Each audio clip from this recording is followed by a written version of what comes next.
Alberta has been at the center of so much news this year. It always is. I like to say Alberta is the ideas laboratory for all of Canada. Sometimes what starts in Alberta spreads. That could be for good or for ill. Remember, the NDP got a lot of its start in Alberta, but so did the common sense fiscal revolution that started in Alberta under Ralph Klein and then went to Ontario.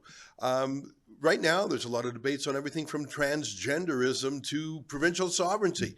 And of course, what is the future of Canada's oil patch? Well, we thought we'd take a bit of a different tack after talking to so many politicians. I thought we would check in with Brett Wilson, who's an oil man, an investor, a philanthropist. And if I had to sum him up in a phrase, it would be Alberta enthusiast. And he joins us now via Zoom from his office in Calgary. Brett, thanks very much for joining our show. I appreciate that.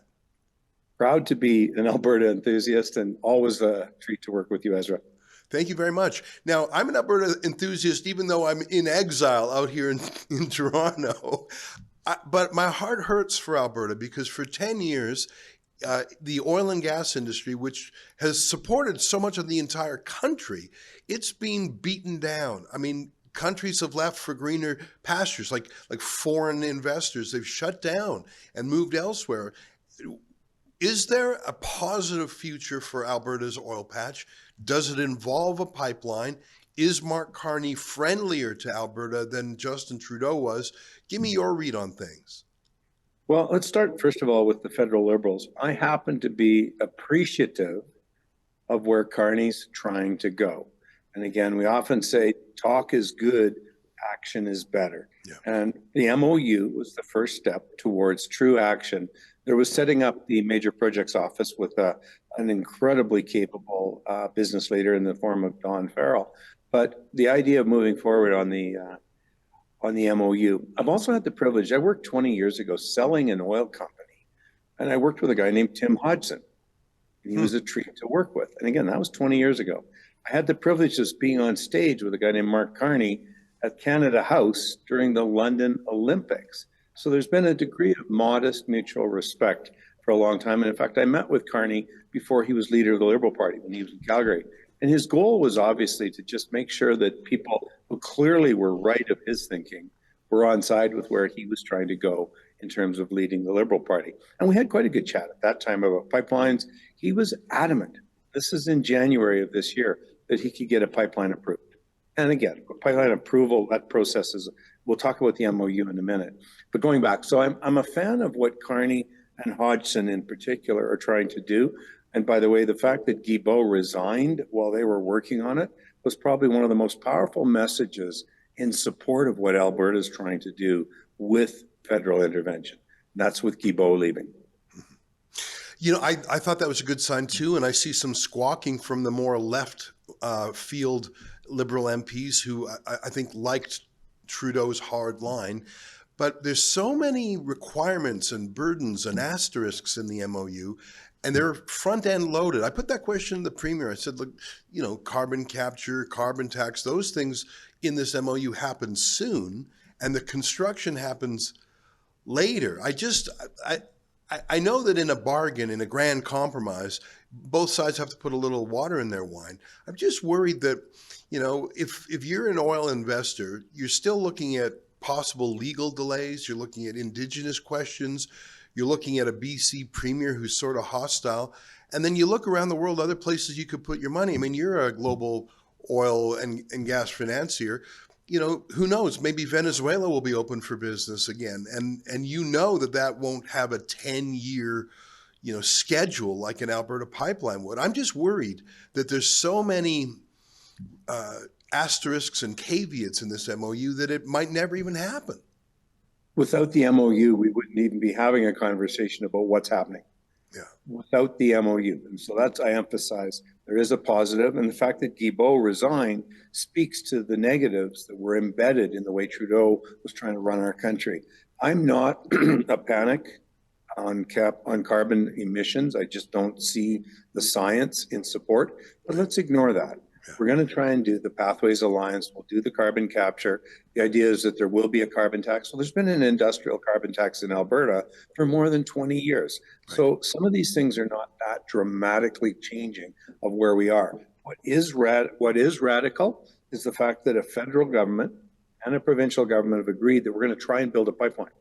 EB to say that he wasn't part of the negotiations, well, these aren't negotiations, these are planning steps.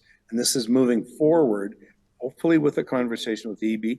I'm even more disappointed at the range of outcomes that we're hearing from our First Nation friends. I'm very close to several First Nations.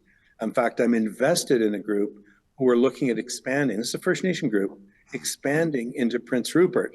And at the same time, we've got local First Nations saying, no, we're not going to ever allow anything in Prince Rupert. And yet I'm invested with First Nations who are planning to grow in Prince Rupert. So there's confusion, especially within the First Nations, and in particular with EB and what he's been trying to do. I'm a huge fan, and you probably know the name Dallas Brody. I'm a huge fan of what she's trying to do to amplify thought and logical conversation.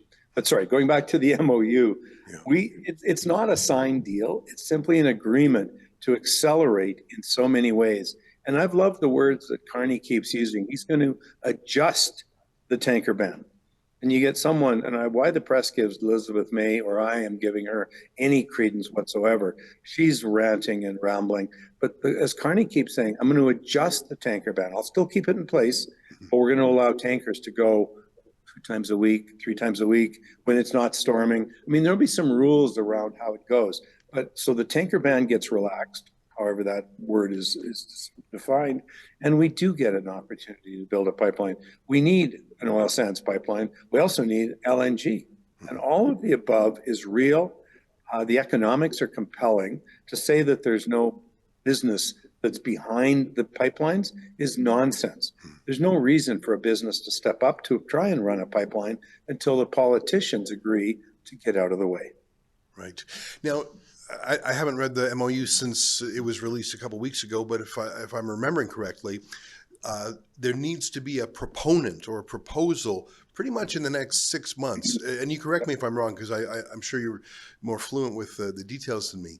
So, and at least my recall of the wording is they want a private sector proponent. They wouldn't want like the government of Alberta. Although I think back historically, in a lot of the historical infrastructure in this country, the government was part of it. Like the CP rail itself was a government project that was later privatized.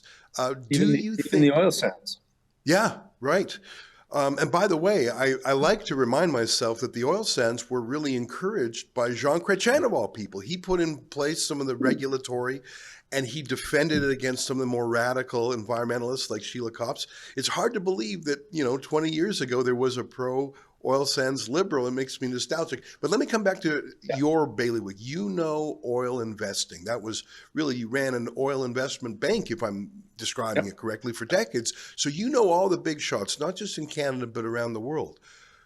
Do you think that in the next 6 months, which I think is the timeline contemplated by this MOU, do you think that a group, a coalition, a partnership might come forward and say, yeah, we'll take a crack at it. We'll gamble some money on, drafting a proposal, and, we'll take that risk and put some money up front, because, these things take a lot. I think Northern Gateway spent $1 billion and never put a shovel in the ground. Do you think there's a group of people out there willing to risk some money to be a proponent? Let's speak quickly to the money that was spent.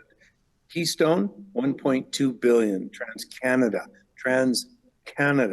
Enbridge on the Northern Pipeline Gateway, that was $600 million that they wrote off.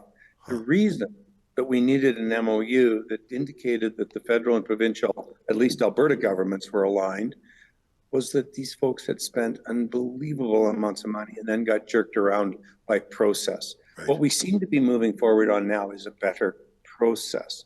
And that goes to my confidence is high that there will be. I've spoken with several people in the industry. Every participant in building pipelines is at the table. Why? Because that's their business. Yeah. And now that there's a thoughtful outcome, potential outcome, and it's probable. I mean, the First Nations are objecting, but again, I've got First Nations who are 100% on side. And I believe that I've seen numbers that say 110 of 120 First Nations who've been asked have said we're either neutral or on side. That's not negative, that's positive. And so we get the First Nations organized, and EB, as you can tell, has already started to backpedal dramatically relative to the sheer stupidity that he was emphasizing even a month ago. He has softened because I think he realizes that he needs to be part of this, not the antichrist of the pipeline world. Well, I sure hope you're right.